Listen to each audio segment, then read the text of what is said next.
Alright guys, welcome to another tutorial. This is going to be using that Flambient method, my tried and true system. If you haven't seen any of my other tutorials, make sure you go back and watch them.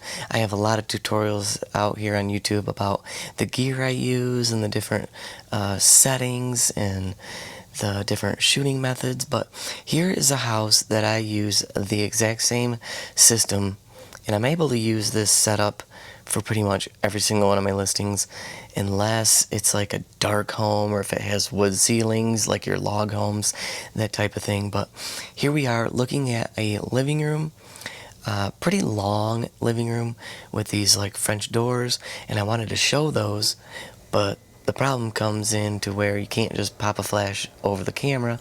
We got to run into the room and do multiple flash pops. So what I do is I'll typically come in and I'll angle that AD600, and if you can see, I'm using a flash trigger. I've kind of gotten away with without using the cell phone and the cell phone app, because once you do this enough, you're gonna know you can do like a test pop above the camera. Start with like 1/8 power.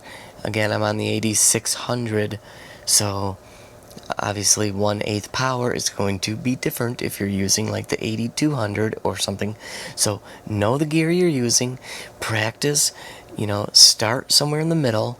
I recommend starting at like 1/8 power, and if it's too dark still, crank it up to a half power. If 1/8 power is too bright, drop it down to 1/16, because I get that question a lot on, well, what should my flash power be? And it's really going to vary every single shoot that you do. You're just going to have to know about what your camera settings are to what your flash power output is going to need to be. So I stepped into the room, angled it up a little bit just so we could kind of get the light to bounce back into the room this way. And look at that. This is why, folks, this is why I'm using the AD600. We're pretty much lighting the entire room here. And then my repair shot, or the shot to get rid of myself, I go down into the room a little bit, and again just tip that right there so that kicks back in over here, and this lighting this side. So that's it. That's all we're gonna need. I'm gonna highlight both these by holding down Command and right clicking, edit in, open as layers in Photoshop. Alright, it's real simple. Once they're loaded into Photoshop, we're going to turn that ambient layer off first, and we're just going to select that top flash layer, do a layer mask, Command I to invert. Here's my favorite tool, that gradient tool, and we're just going to come over somewhere around here and drag somewhere in the center. And you can play with that to try to feather that flash on the ceiling a little bit, but remember, ambient layer is going to be our repair layer. My favorite thing to do is drop that to 50%. And I'm going to change that to luminosity mode, and guess what? Now all we need to do is just create a layer mask, but we don't invert it. Since we're not inverting it, make sure black is selected, take our brush tool, and now we can paint back in those windows, and it's that simple. That looks good to me. So now what we can do is right click, flatten image, and then Command S to save it. Let's get it back into Lightroom. I'm going to do my preset for that, like the final bump. And there you go. Look at how clean that is. No color casting. Okay, here's another shot. Now,